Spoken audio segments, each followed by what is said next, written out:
Fala galera, tudo bem com vocês? Hoje nós vamos fazer um vídeo de como fazer um barquinho de papel. Em primeiro lugar, pegue uma folha em branco, depois dobre ela assim, desse jeito. Depois dobre assim mais uma vez e abra.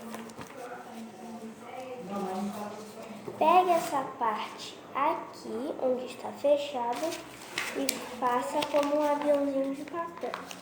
Dobre assim, desse jeito. E leve essa parte aqui pra cima. E depois leve isso pra cá. E faça a mesma coisa com o outro lado. Desse jeito assim. E dobre essa parte pra cá. Agora que você já fez isso, parecendo um chapéu, assim. Abra desse jeito até virar um quadrado ou um diamante, o que você quiser. E dobre essa parte aqui aberta pra cima. Essa aqui, assim. E faça a mesma coisa do outro lado. Leve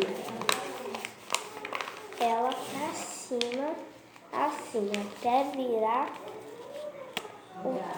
o telhado de uma casa.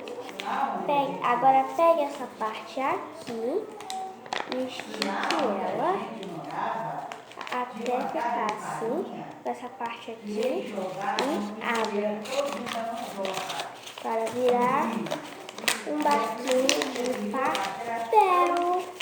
Aqui, ó. Como ele vai sair muito alto, você tem que fazer isso para deixar ele assim. E se você gostar do vídeo, dê um like, se inscreva no canal. Tchau e até o próximo vídeo.